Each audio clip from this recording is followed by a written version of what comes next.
Hello, everyone. Welcome back. It's our second podcast of the week. It's episode 111 of the Bucs UK TV. We are previewing the Bucs homecoming. They're back after a stint on the road. The Tennessee Titans are coming to town. This is a 3-5 team who lost last week in a close game against Pittsburgh. Ring any bells, losing close games. Tim, we'll start with you. Tell us what we need to be worried about for the Tennessee Titans, maybe in terms of their offense. In terms of the offense, it's can we let another rookie quarterback take us apart this week? I don't think Will Levis is CJ Stroud, or he's had one good game, one half decent game. CJ Stroud's looked really good all year, so I don't think we got to deal with that type of threat. But then they come up with Derrick Henry, and unfortunately on the outside, one of the best receivers of the last 10 years in DeAndre Hopkins. Yes. So it's going to be more of the same as last Sunday, I'm afraid. It's that type of opposition we're up against. David, obviously CJ Stroud. I think we were saying in the London meetup. Of all the players of the other teams, I quite like him. I think I would say the same to Derrick Henry. I don't think running backs get much love these days, but he doesn't need a line, does he? No, and he still delivers, doesn't he? Muscles it through. He's got the power there. I mean, he's kept this Tennessee offense alive, really. At times, he's been their main man. And as a pro, you can't knock him, can you? He's been there, done it, and continues to do it. Hopefully, the one thing that we till recently get to do is stop the run, and this will be quite a battle, I think. And it's key to the game definitely this week. I think so, Gary. So we know that the coaches are desperate for your X's and O's insight and what we should be doing on this.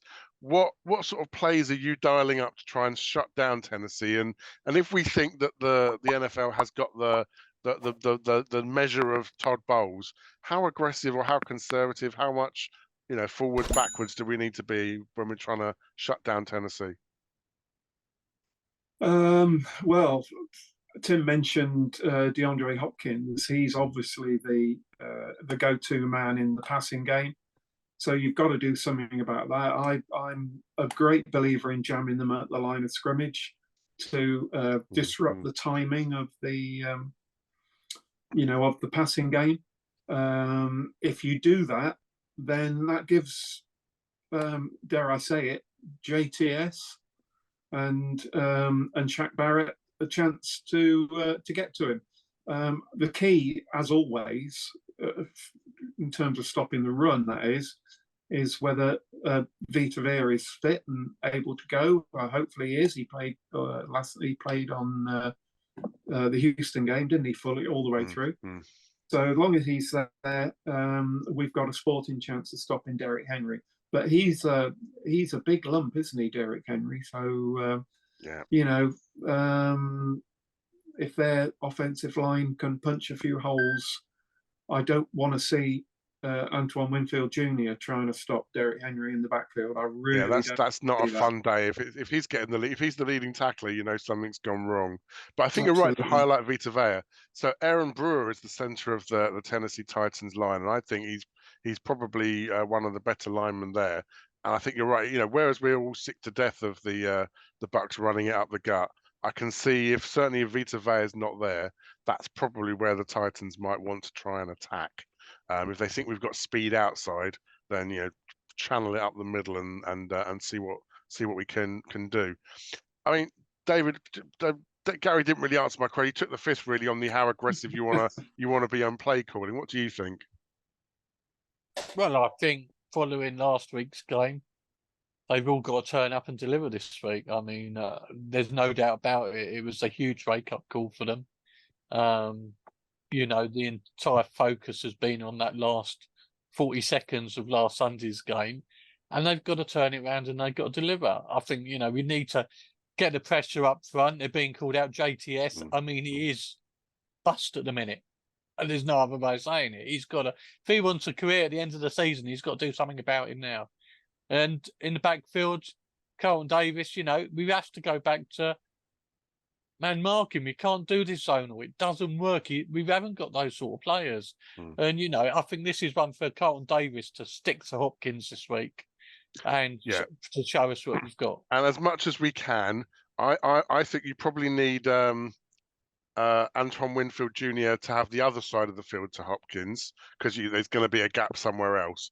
But maybe try and rotate the coverage so that whoever's on Hopkins has got a little bit of help, a little bit in the same way that other teams do against Mike Evans. Often there's two players near Mike Evans rather than just one. You either roll the coverage or you play zone one side and man the other side. I can't take credit for this because I was reading on social media, but I can't remember who said it. But someone was saying about the sort of the level of vanillarity, or that's not really a word I've just made up, but kind of when we're playing young, inexperienced quarterbacks, and we've seen this with good coaches, you disguise the blitzes, bring people up to the line, but then drop some back and send some others, and rotate the zones so that they think actually, there's someone open, but there's a linebacker sitting underneath that's just waiting to pick off that errant pass or something. And it feels like, I think that's probably what we need. We need to try and confuse a young and inexperienced quarterback. I think that for me is the objective. So that's what I would like to try and see anyway. Let's flip over to the other side of the ball then, about how we keep this Buccaneer offense rolling. Again, if we can try and, you said, David, if we can score 37 points, you'd expect us to win. What do we need to do to score 37 points on the Titans? Are you there, David? Sorry, it's a sunny front. Oh, so that's all right. What do we need to do to score 37 points on the Titans? We need to push it downfield. We need to get more expansive in the offense. We've got to start getting Godwin and Evans back in the game. We've got to start using them. We've got to start getting defenses playing against us on their back foot and be scared of us. We've got to stretch it. The more you do that, we've said about how difficult the run game is, but the more you've got more players dropping back on defense, the more gaps there will be in the run. We can't be this run first team. We're not a run first team at the minute. We need to build on it by getting the ball deep where we have got our stud players. Evans and Godwin are caliber NFL players, and we've got to give them the ball. Yeah, I think that's right. And in terms of looking at the Titans' defense, there is one player, Tim, by the name of Sean Murphy-Bunting, who probably knows the Buccaneers quite well. How much intel do you think he's going to be able to impart to the Titans? Yeah, probably a bit. We are a different offense since he left there. He was never the best defensive back for us anyway, to be truthful. So, but Dave's got it exactly spot on. If we attack the likes of Murphy-Bunting and so on down the field, yeah, Dave was right. The gaps will then start to appear. And as I said earlier, Rashad White is very good in space. So that's, if you're going to cover 50 yards rather than 15 yards, it's going to be much easier to move the ball. I would still like us to see us throw in. Dave said about the long pass and so on. Yeah, occasionally to try to split it up, but we still can't run a 15-play, 10-minute drive. We just can't. Yeah. And that's the way to win games. The best way to win a game is to keep the other offense off the field. And the way that's done is with 10-minute drives, 3 or 4 a game. If you can 3 a game, you'll win the game. That's true. And if you run it up the gut for nothing on first down, try and go long and have it drop pass on second down. You're digging yourself in a bit of a hole. So Gary, maybe run Gary's flea flicker early. Well, I was going to come to Gary. So we've had the flea flicker. That one's on tape now. What's the next trick play we need to move on to? Oh, it's very simple. Another flea flicker. Bruce Arians always said you don't run the same play twice, but why not? I believe it or not, I didn't see the flea flicker. I was at the bar getting a drink.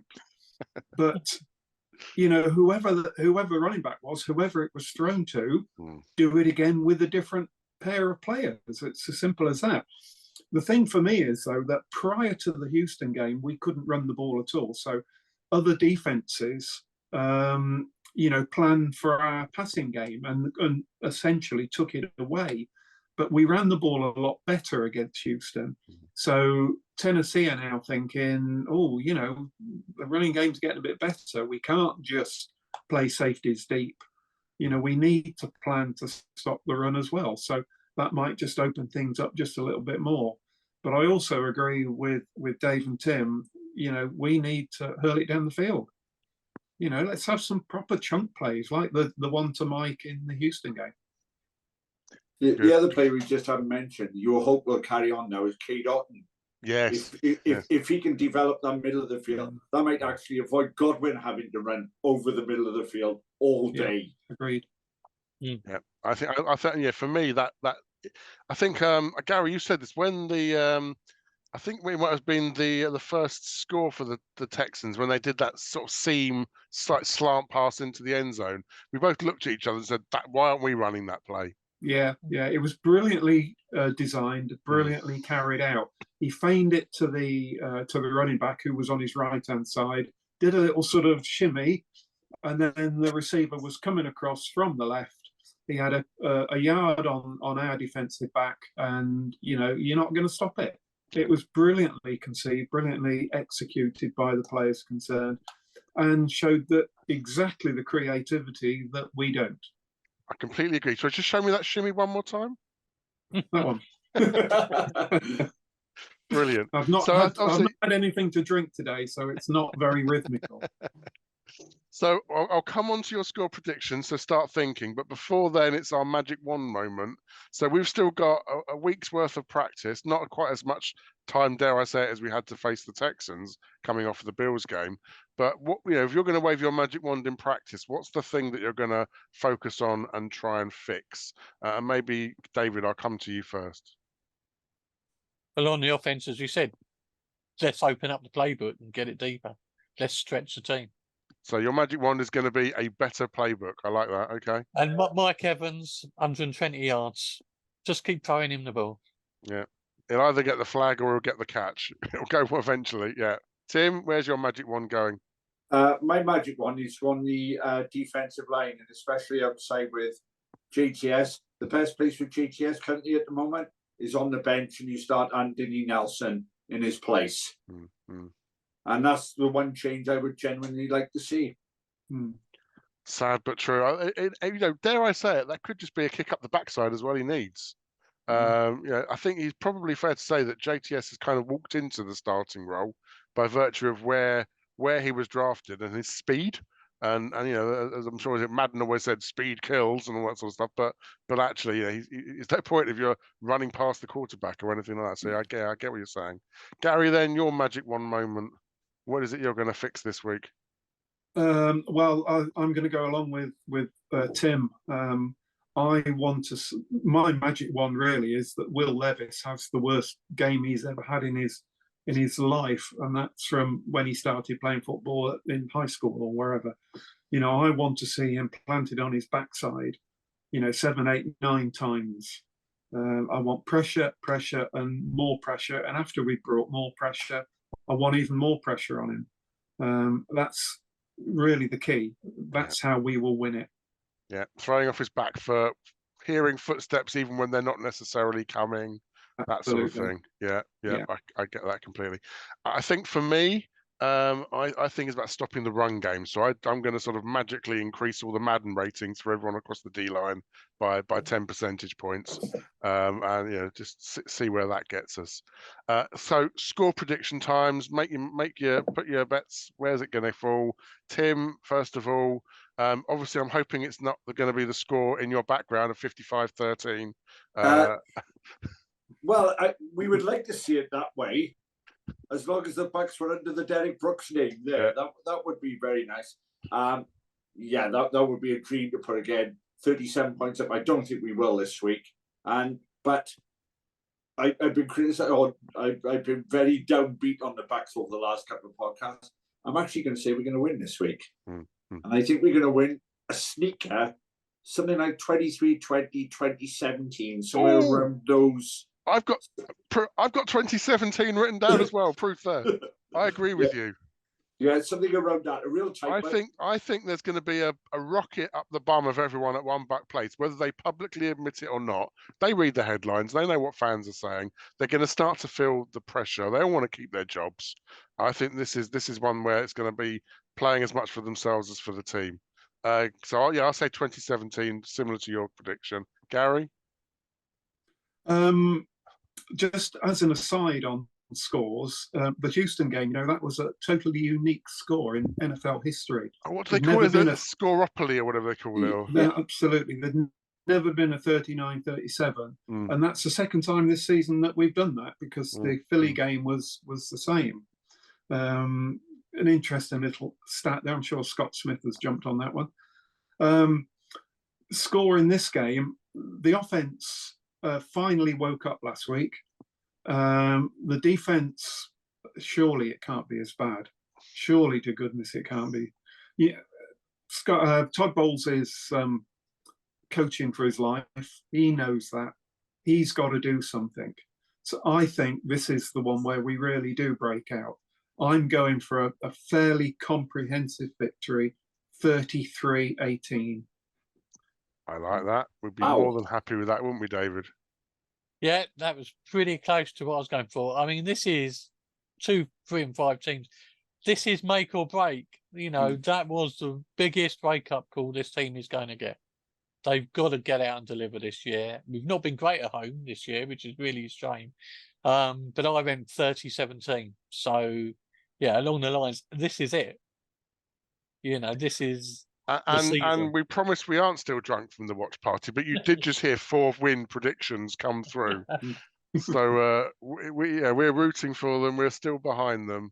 No matter what anyone else says, they're still our team. We love them. We'll always be for them. Good times and bad. It's a Bucs life and all of that sort of stuff.